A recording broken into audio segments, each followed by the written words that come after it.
Thanks everybody for coming. I'm Kevin Clugage, part of the product marketing team focused on Databricks SQL. Gaurav Saraf is going to be my co-presenter. He's one of our senior folks on the product team for Databricks SQL as well. We want to talk about what we see as the biggest challenges in data warehousing and how we're using Databricks SQL with data intelligence to address that. Okay, so just a quick admin note. This is a complimentary session. We have kind of designed this to be a good complement to a session that immediately follows. So we'll talk a lot about some new features and functions that are in the Databricks SQL product roadmap. In the next session at 12:30, just one floor down, there'll be a bunch of demos of some of those same features and functions. So feel free to head down there after the break. And then also the obligatory statement. We're definitely talking about some future-looking statements. So be aware of this safe harbor statement. Okay, so we're gonna get into it. Databricks SQL is the data warehouse that's a part of the data intelligence platform from Databricks. So it handles the data warehousing workloads, but it's part of the same underlying platform. So things like governance are handled by Unity Catalog and its components. Delta Lake Uniform is that kind of unified storage layer that sits on top of the open data lake. And so that infrastructure or those layers are shared by all of the workloads within Databricks. Data warehousing and kind of what's inside that box is purpose-built for data warehousing type workloads. Okay, and we have great momentum. This product launched around 4 years ago. There's over 7,000 customers using it today. And so it's been across all industries, large and small. So it's seen sort of incredible use. At this point, it's the fastest growing product in Databricks history. Databricks has got some very remarkable growth. So having this kind of traction with a new service that we offer is, I think, a great statement to how it's being used.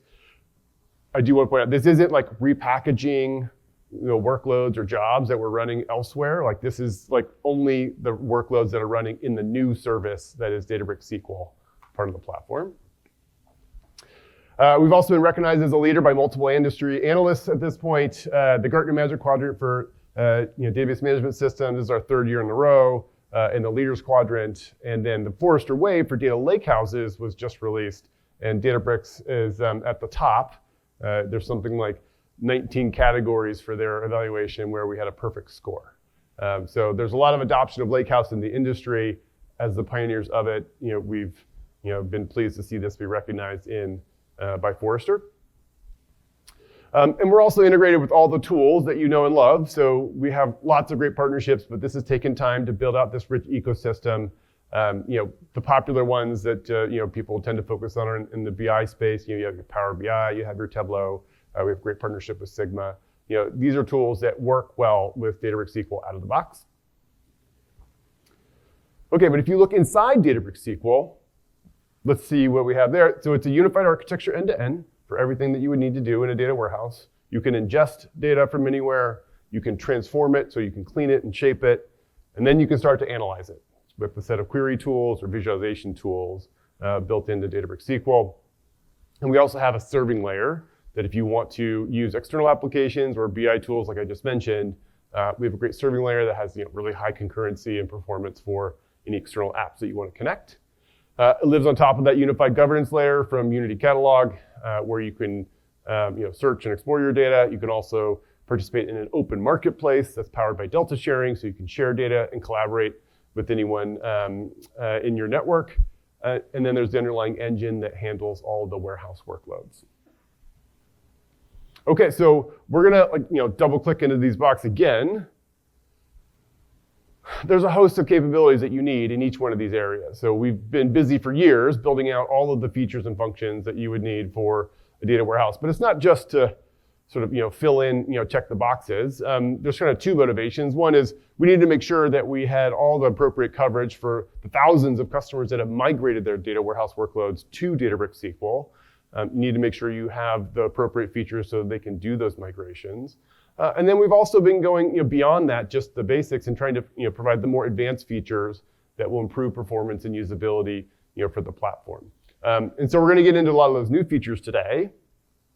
So this slide kind of gives you just a highlight reel of a bunch of new features and enhancements that we've delivered for Databricks SQL more recently. So clearly the engineering team has been busy. And so we're going to cover a bunch of these. But to do that, I thought it would be great to share what kind of motivates what features and functions we look at. So when we do that, one more statement about coverage.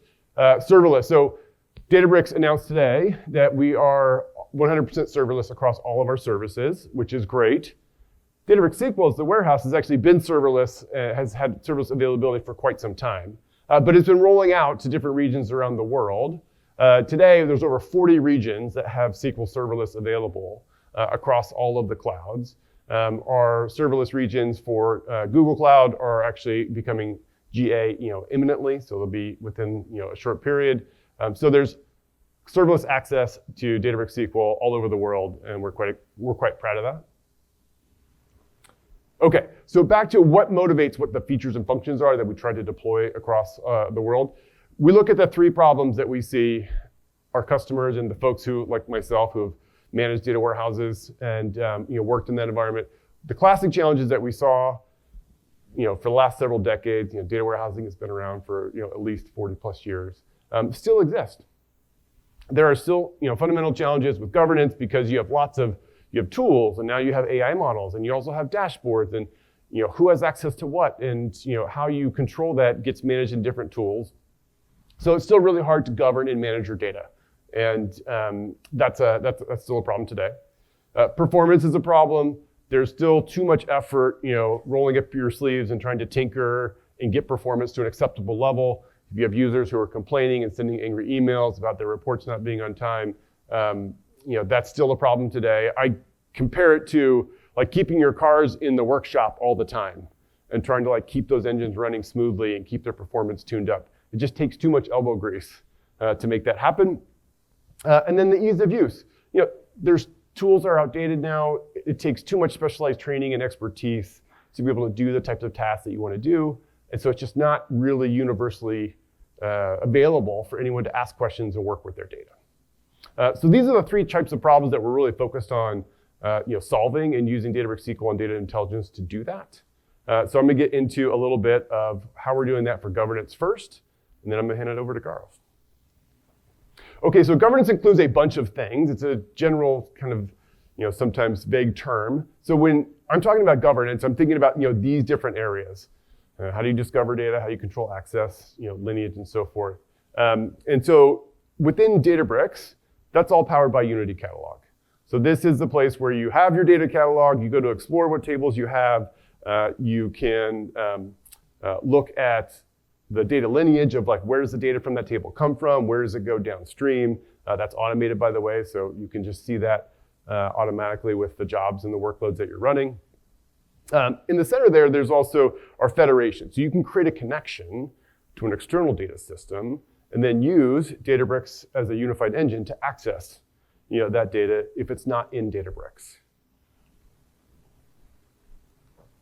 So this is one of our kind of features that we're announcing today. Lakehouse Federation is now GA, and it's or becoming GA imminently.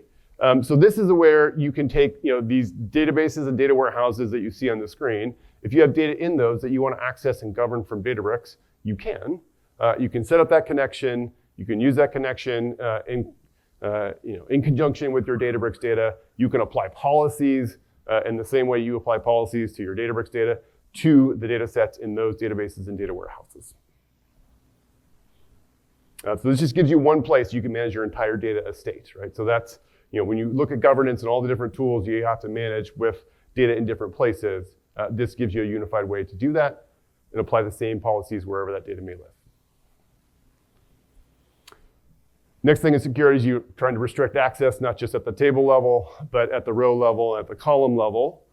So we're now in public preview for row level security and column level masking. So you can see you can create a function with the row level or the masking logic, and then just apply that to the table with an alter table statement and provide the function that you use to do that. So that's now available in public preview.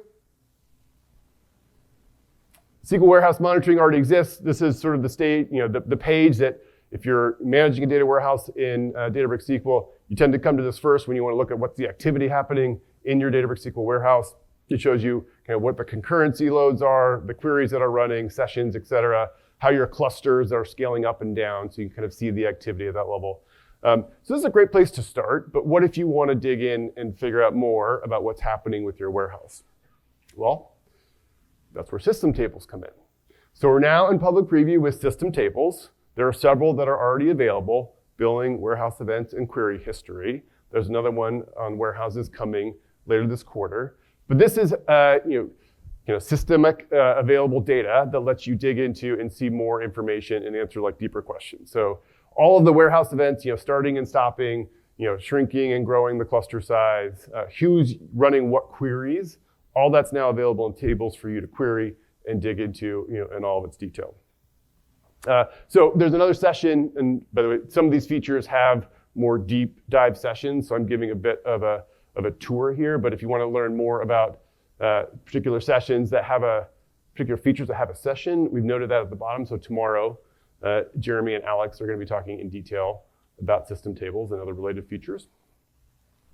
Okay, so system tables are great, but as you can expect, people who use Databricks SQL tend to have the same types of questions about what's happening in their system. So we're now building and putting into public preview a tracking dashboard for cost. So it's primarily built on top of the billing system table, and it answers the most common questions that we know customers are looking for to understand what's happening in all of their warehouses.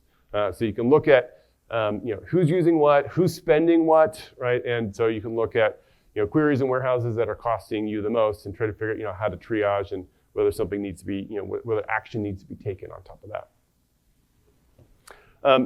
We're also announcing a new dashboard or alerting capability called budgets. So you can manage your Databricks spend by allocating budget, with separation between warehouses, and you can start to set alerts on when those budgets start to cross certain thresholds. So again, similar functionality. There's a dedicated session on this also tomorrow from Greg, so you can get more into how to look at both the cost and the management of budgets as a new feature. Okay, so lots of other governance features. There are more sessions on Unity Catalog at the conference, but with that, I'm next going to turn it over to Gaurav to talk about performance. Thanks, Gaurav. Thank you. Can you hear me? Awesome. By the way, just quick show of hands. How many of you are already DB SQL customers, already using? All right, I don't see all the hands up yet, so we have some work to do. Awesome. Yeah, so we've got a lot of, I've got two more sections over here, performance, and I'll get to usability as well. Let me put this down. And yeah, I guess we've got a little too much AI, so sorry we are hiding that bottom row where you can't see those deep dive sessions. It's getting covered by the text, if you will. But hopefully you can see what these sessions are. All right, so let's talk about performance. If you care about speed and you care about money, you care about performance.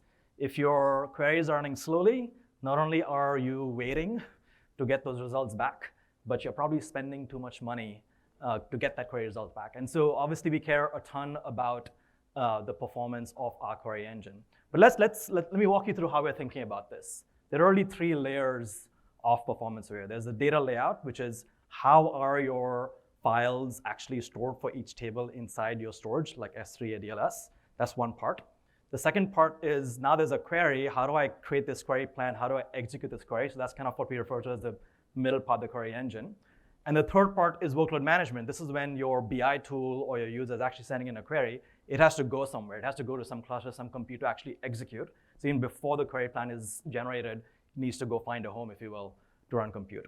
Well, today, what you have to do is each of these layers have their own set of knobs that you can go tweak constantly to get the best performance, to get the best cost, or whatever you're trying to do. And it takes a lot of time, it takes a lot of effort. Kind of Kevin set this up. In data layouts, you might have partitioning, you might have to run analyze. For query engine stuff, you might have to create your own index. You might have to add some join hints. And when it comes to workload management, you might set these knobs like max concurrency. We don't have that, some other products have that. This is a lot of work. But it turns out that each of these layers are also emitting data. Data that we can use to build AI models to remove those knobs for you. right? So in data layout, in the first part, we know what your data layout is. We know the query patterns that you're sending us to see if we can optimize that layout differently.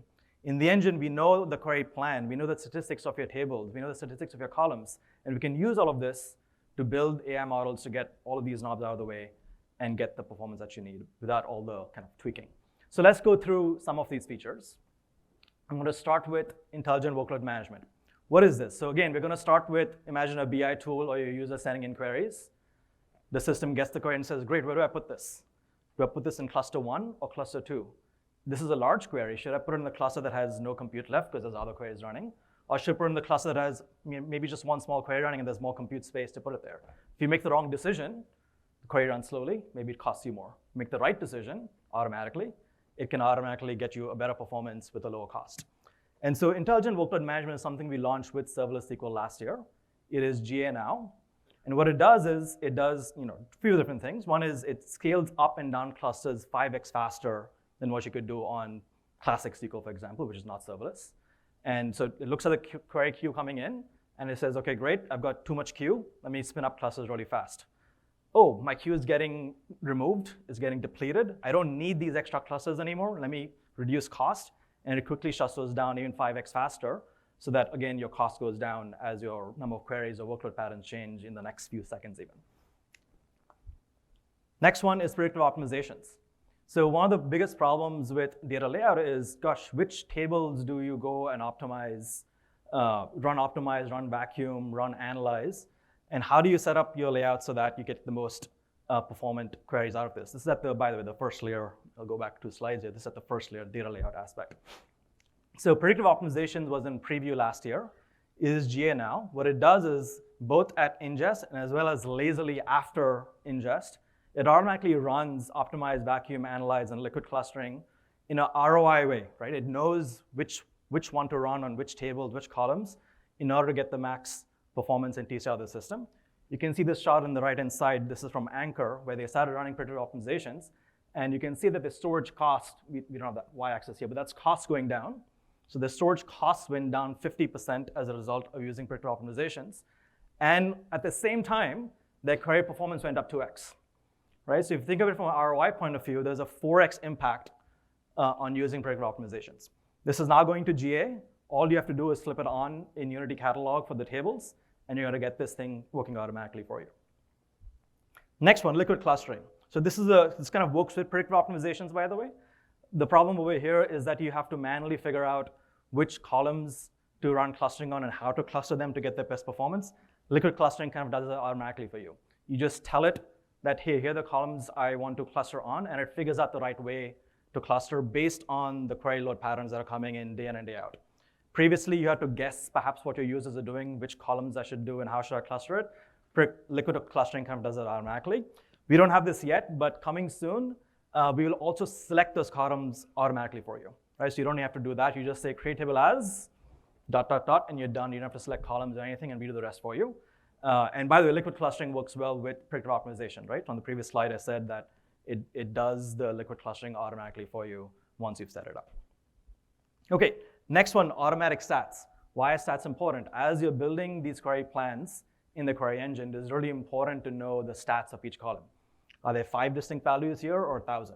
Right, things like that. How many rows are there? How many distinct values are there? These things are really important to help you build a query plan really efficiently.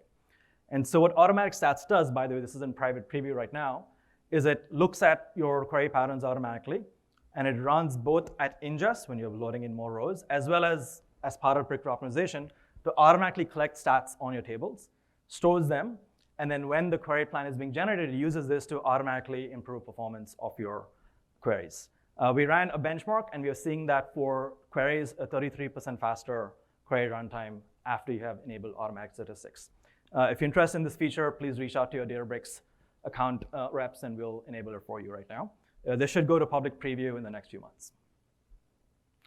So what's the impact of all of this? It's a bunch of PhD level features. There's probably some of the engineers in the room who built some of these features. It's kind of complicated. But what's the impact?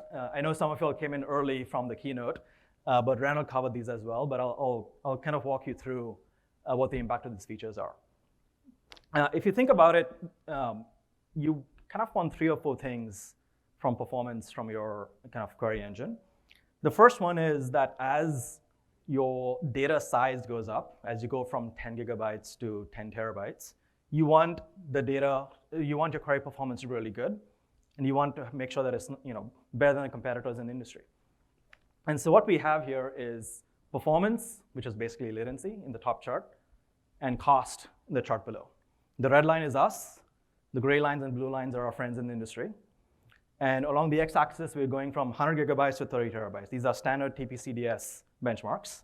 And what you're seeing over here is that across all scales, for both performance and cost, Databricks SQL either meets or beats all other major cloud data warehouses in the industry. And just so you know, we're not cheating, by the way. You'll see a couple of them where we're not as good yet, but we'll get there. The point is that if you look at all the scales and you kind of accumulate that, then we're definitely one of the best. So that's data size. Data size is going up. You're going to get the best price and performance no matter which scale you're at. Really important because on day one, you might test at 10 gigabytes, but on day three, you're going to be at like a terabyte. And so you want to make sure this works across scales. Well, data is not the only thing that goes up. The other thing that goes up over time is the number of users, the number of queries. And so what you really want is that as these are going up, you don't want that latency to also regress. And so this is a TPCDS 10 gigabyte benchmark where we run concurrent queries. Concurrent queries, concurrent users, the same thing. Imagine your users logging in the morning and clicking a dashboard. You suddenly have 20 queries running. Or if you've got 50 different dashboards with hundreds of users, you want those dashboards to load quickly. Well, so what you're seeing over here is that when you're at 2, 4, 8, 16, 32 users or queries concurrently, yeah, our latency is about the same with our friends in the industry. But as you start scaling up, 64 to 512 concurrent queries, we're 10x faster. And what you really care about over here is that line, the orange line, the red line, whatever color that is, it stays flat, right? More users coming in, latencies don't go up. Your CEO doesn't call you up in the middle of the day and says, hey, why is my dashboard not loading? The next thing you want is, let me build this out. The next thing you want is, you don't want to be tweaking this engine constantly, right? You want to go in, load the data automatically. Your CEO clicks the refresh on the dashboard, it just loads. So out of the box performance. So what you're seeing over here is that in 2022, DB SQL had 2,000 milliseconds, I think, not 2,000 seconds, of latency out of the box. This is no tuning, by the way. You did no clustering, no manual clustering, nothing. You got 2,000 seconds. And we've been improving this year over year to the point where in 2024, now we're 60% faster in this same benchmark than we were 2 years ago. You can see that in 2023, our friends were about the same, but now we've far surpassed them. The last thing that you want is that these things happen automatically. And it's not just these TPCDS benchmarks, which may or may not represent your workloads, but they're actually your workloads. So this is the first time we're showing this chart. We've been working hard with the data science teams to evaluate all the BI queries running on DB SQL for the last 2 years. So we look at all repeating queries only and say, gosh, what was the automatic improvement in performance of those queries over the last 2 years? And what you're seeing here is that over the last 2 years, 73% improvement in BI queries that you all were running, by the way, in the system.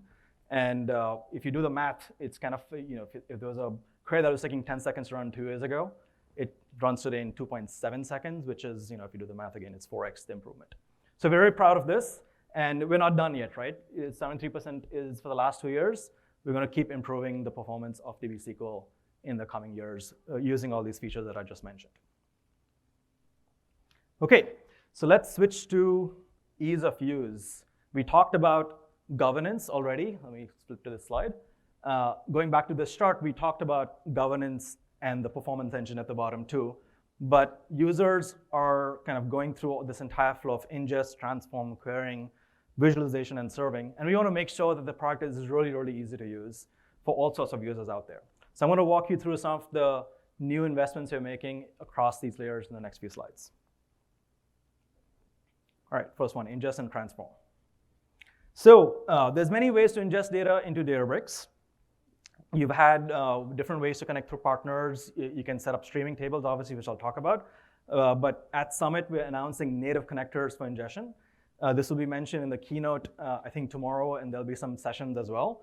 And what this means is that a user can basically go to the UI, click a few buttons, no code needed, and start ingesting data from your favorite SaaS applications or databases. We're going to go to private preview with Salesforce and Workday on the application side, and Azure, SQL, DB, and Amazon AWS RDS in the next few weeks. But we're not going to stop there, obviously. There's going to be a lot more connectors coming out in the future.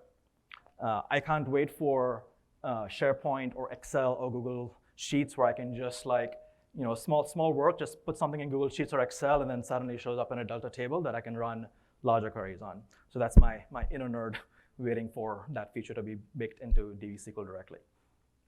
Okay, streaming tables is the next one. So we launched streaming tables last year in preview, announcing that it'll be going GA in the next few weeks. This is a really easy way using simple SQL to get data from wherever it is, whether it is it's in S3 or your cloud storage bucket, or it's coming from some Kafka bus. Very easy to use SQL to set up streaming tables as a way to ingest that into Delta. By the way, the native connectors I mentioned, under the hood, they are using streaming tables as well. Now, streaming tables, by the way, doesn't mean that it has to be constantly on and running. You can choose whether you want to trigger it manually, update it every hour, or actually have it streaming nonstop. Working hand in hand with streaming tables is materialized views. So again, this was also launched in private preview last year. It's in public preview now. We'll be going to GA pretty soon. And materialized views is a great way to set up your ETL, right? So you have streaming tables coming in that's creating that bronze layer, and then materialized views can help you clean up the data and then get it ready for the gold layer for any serving use cases. Now, this is not just any standard materialized view. It's not going to copy all the data every single time. It's intelligent. And what it does is if it knows there's only 3 rows added in the preceding tables, it'll only refresh those 3 rows in the update and not do the entire refresh, right? So if you've got really large files, really large tables, you don't want to do an entire copy, it just costs too much. And so materialized views is very intelligent in doing this and choosing when to do a incremental refresh versus needing to do a full refresh just because of the nature of the code written. And yeah, what's cool is that now just using SQL, whether using native connectors or streaming from some cloud storage or Kafka bus, you can easily set up these bronze layers using streaming tables. That's the far left. And then as you go down to the silver and gold layers, just use materialized views and set up these pipelines by yourself. Now, I've never kind of had the fortune of being a data engineer myself, but as I started using a Databricks for all internal analyses, I found myself just using these features out of the box. It was so easy to go use. I was like, oh my God, I should have been doing this way early in my life, but I didn't have the tools until I came to Databricks and we started using these features. So streaming tables and materialized views is not locked into Databricks, right? We work very well with our partners. DBT has been one of our great partners for transforming your tables, and it already works with SQL warehouses, but what you can do now is connect DBT to use streaming tables and materialized views, so they work really well hand in hand together. And the cool part is that all the benefits I just mentioned about streaming tables and materialized views, the ways you can control them, by the way, there's new ways you can observe them as well. Those benefits now translate over to any DBT workflows that you might have. Okay, let's move to the next stage, querying. So when you're writing queries, you'll often have the primary key and the foreign key. Like, so you take a table of customer orders, right? And there'll be some foreign key for the customer ID. Well, I want to join data from that customer table, but I don't know what it is. I don't know what the table is, and I don't know what's in that table. And so we have PKFKs already, but now what we're adding is that you'll see entity relationship diagrams, i.e. you can click on that table, my orders table that I just made up, and it'll link you directly, visually. You can see the table before it that links the foreign key to the primary key of the original table. So now you can easily find that customer table and say, oh gosh, what's in it? Let me aggregate by the columns over there that I care about. Just makes it way easier to understand the relationship of your data model and get to those columns and start writing code. These ERDs and these PKFK relationships, by the way, are also published to downstream apps like Tableau or Power BI. So if you're not working in Databricks, but instead working in some BI app, no problem, it shows up there as well. One last thing is that when you're writing these join statements, sometimes the query engine could really benefit knowing that that foreign key is actually distinct across that table. So if you use the rely command, it basically assumes that that foreign key column is distinct and can drop a bunch of rows that you don't care about because you had a where filter, for example, and the query just runs way faster. Probably won't matter on smaller queries, smaller joins, but if you're running really large joins, very powerful feature to get you the performance that you need. All right, SQL scripting. So at Databricks, if you were, if you had to write complex logic, if-then statements, you typically had to go to Python or go to PySpark. Because in SQL, we did not give you the option to do these until now. So we're launching the private preview of SQL scripting. This gives you more control of what you can do and write complex logic using pure SQL. You can have begin, end, while, if, else, for loops, whatever you need, and even logic for exception handling and easy debugging. This is already the first kind of milestone feature that we're launching towards more scripting functionality directly in SQL. We're not announcing it today, but like in probably like Q4, we'll have stored procedures as well supported in a preview on DB-SQL. All right, variant. So this is a new data type that we're launching for semi-structured data. So if you are ingesting data that is semi-structured, it typically comes in the form of strings. And what that means is you kind of have to pick between two things. Either the schema has to be fixed in order to get the performance that you need from those initial columns, or you have to get rid of the schema fixedness or the schema being stable, but then you get some performance as a trade-off. What variant does is it kind of combines those two things. You can ingest data directly into variant. We'll support JSON formats initially. And you can have the schema changing behind the scenes. It doesn't matter. It's kind of tolerant to schema changes, but it also gives you a performance improvement as well. In fact, in the tests we've done so far, we're seeing a 20x performance improvement versus using other formats for ingesting data. By the way, this is open source, so there's no lock-in over here. This is going to be Spark and Delta, no lock-in at all. Yeah, this is in private preview as well, so if you want this feature, you want to go test it out, please reach out to us.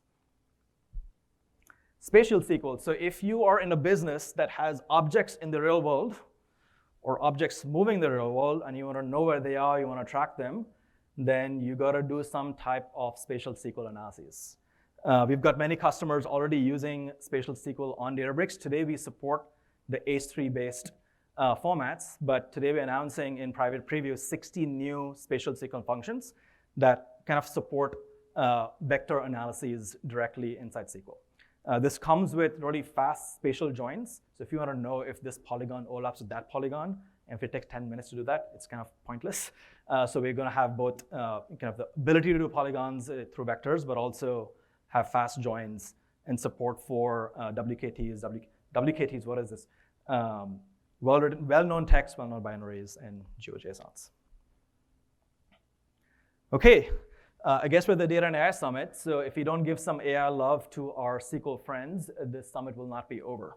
So we're launching, we already had a couple of functions on AI in preview. We're going to move them to GA, and we're announcing 2 more. Let me walk you through these. These are pretty cool. So the first one is built-in LLM functions. We've got 9 functions over here. I'll talk about them in the next slide. They're available now. We'll be moving them to GA. What this does is basically, if you've ever been to your favorite LLM tool and typed in what is the meaning of life, you can do that in SQL. Now, that's not your use case, but you can ask different questions as AI gen as a command. And you don't have to do any setup. You don't have to set up any API keys, nothing. We're using a built-in model under the hood, and you can just send commands and get kind of results back. By the way, we're using Mistral right now behind the scenes. And there's 9 more functions on this that I'll show you in the next slide. But if you don't want to use a built-in function, you've got the second option. This is AI query. AI query allows you to call any ML model. This can be both a classic ML model, i.e. not LLMs. So you could be doing forecasting, for example, or some anomaly detection model that your data science team has set up. You can call those models, or you can call any LLM model hosted by Databricks, or you can call external LLM models as well. So it's kind of up to you what you need. And basically, this allows you to do any type of LLM or ML that you want, but directly in SQL. Right? The cool part is that you don't need to know the Python, you don't need to know the architecture or other pipelines to set this up. Just point your tables and say, hey, AI query, this model, and I want this output, and it gives you results. Now, in the world of LLMs, obviously, RAG is really important, right? So we have Databricks has a vector database and now we're having SQL functions to do vector search on that vector database. And so what that means is that imagine you've got a data set that is, let's say, customer reviews, right? So you've got some text of customer reviews, but you want to search and say, can you find me the customer reviews that sound pissed off, right? Or they're unhappy, or they're talking about some bad feature, or whatever it is. You can set up your vector database for that, and then when you're in SQL, you can just say, hey, vector search, this database, this search query about like customers are pissed off. It's going to do a similarity search and return those results. You can take those results and say, okay, I now have 5,000, let's say, customer reviews that are not so happy. I'm going to pump that into AI query and summarize it for me, right? So you can connect these two things just using a 5 lines of SQL probably and get really good LLM-powered results directly inside SQL. The last one is AI forecast. This is classic ML. This is not LLMs. This is an actual online stats model that you can use to forecast any business metric, any time series metric. And so if you have revenue or churn or whatever metrics that you have, it's in a time series format, put this into this model. It'll simultaneously run multiple models in the back end and give you the results that fit best as an output. This is already the start for us. We'll be doing a lot more what I call time series forecast, time series analyses directly inside SQL in the coming quarters. Let me double click really quick on the first one, because as I said, there's 9 functions over there. The first one is AI Gen. That's just generic, right? That just says some prompt that you put into any LLM tool and it gives you a response. And you can set up either way you want. But then you've got 8 more that are a bit more dedicated, right? And they have specific functions over here. So sentiment analysis could be, hey, can you tell me what the tone of this review is? You could go to fix grammar. If you want to fix, you've got a bunch of text, you want to fix grammar, sure, you can do that. You can do information extraction. So imagine a big piece of text that has the customer's first name, last name, age, but it's in a big blob of text. How do you extract that easily? So you can set up that last function to say, hey, run this on this blob of text for all the thousands of rows that I might have, but then give me just the first name, just the last name, just the age, something like that, directly from SQL. Very excited about this one. Okay, let's move on. SQL notebooks are now GA. So what does this mean? You could always do SQL in a Databricks notebook, but using all-purpose clusters. Now you can attach a SQL warehouse directly to a notebook. And if you like the notebook interface, but you rather get the perf and performance of a SQL warehouse, you can put this directly. You can just attach a SQL warehouse to a notebook and do whatever you have been doing with notebooks. When you're doing multiple step analyses, typically this is the way developers prefer. I prefer to. And so this is now available in GA. And it comes with all the features that notebooks has. You can schedule notebooks. You can kind of sync with Git. You can do CI/CD, etc. Next one. So both in query editing and in notebooks, we now have Databricks Assistant. And what this is that you can go on the right-hand side over here and type in, hey, write me a query that does X, Y, Z. And because the Databricks Assistant knows your catalog, it knows your schemas, it can easily write the SQL for you. So it helps you do both automatic SQL generation. It can explain the code that it wrote. And the coolest part is that if you wrote something wrong, by the way, it'll have this little diagnose button, like, hey, why did my SQL mess up? You hit that button, it'll read your SQL query, it'll say, I found the mistake. Here's the new code. You click one button, and it copies it back into your window. You hit run, and boom, your query suddenly works. I have probably saved hours of my time thanks to this. I feel I'm pretty proficient at SQL, but there's once in a while I'm like, man, I want to write something really fast. And I go at it, and I know I've made mistakes. It doesn't matter. I hit the diagnose button. 3 seconds later, it's fixed. I move on. A few years ago, I would probably spend hours trying to find, oh God, which semicolon did I miss, or which parentheses did I miss? I don't have to think about that anymore. It's pretty cool. And this is going to get better over time automatically, right? As you'll keep writing queries and keeps learning, I think there's a thumbs up, thumbs down button that you can use it to train. It's going to get better over time. So just generally helps you code faster and debug faster. Okay, I'm almost out of time, so I'm going to move a little faster. I think this is the last section, visualize and serve. So you could always connect Power BI and Tableau to Databricks SQL through normal ways, but it's kind of a pain in the process to set it up. What we're doing today is that in preview, you can now kind of be in a data set on Databricks and click a button that says publish to Power BI or publish to Tableau. And what that does is it automatically connects your Power BI Tableau instance to Databricks. You don't have to do all the kind of PAT token setup. It kind of uses OAuth and just makes it way easier for you to move your data sets and have them show up in Power BI and Tableau with just far less setup. AI BI dashboard. So since you all came in early, you'll miss the last few minutes of the keynote. So these are my last 2 slides. And by the way, there's sessions on this as well. This was previously called Lakeview dashboards. We're now calling them AI BI dashboards. So if you're familiar with that, it's the same thing. This is now going to GA. We have improved performance. There's going to be caches, snappy filters, and scheduling included in the AI BI dashboards. You'll soon be able to publish externally or share with people in the organization who might not be users in that workspace already. That assistant I mentioned on the previous page is also baked into Lakeview. So if you're setting up a visualization, you can just type in English that I want a bar chart that does X, Y, Z, and it shows that bar chart for you, right? It's just way easier. So the English language functionality or the AI functionality is over here as well. Very often when you're on a dashboard, you're like, where's that data set coming from? Where's this query coming from? What's the lineage? You can click on the chart and it'll show you the underlying data set or the underlying query that did it. And lastly, if Lakeview dashboards or AI BI dashboards now it's still like you have to still write the query, you have to write the SQL, you might have to still write the English to like create the chart that you want, tweak it. But we're launching something new. It's in public preview now. It's called AI BI Genie. And this is really for your business users. This is a no-code environment. What you can do is load up a few data sets, let's say your financial data sets that your analyst might set up in a Genie space. So it's kind of limited to those few data sets. Give it to your financial team who may not be SQL experts. All they can do now is go in and type it in English. Show me revenue by month. Show me revenue by month and country. And it automatically takes that English, generates a SQL behind the scenes, is not shown to the user unless they want to, and generates the output for them. And then if they want, they can click a button and say, hey, I want to visualize this. You can pick the visualization type, or you can say, I want the bar chart or the time series chart.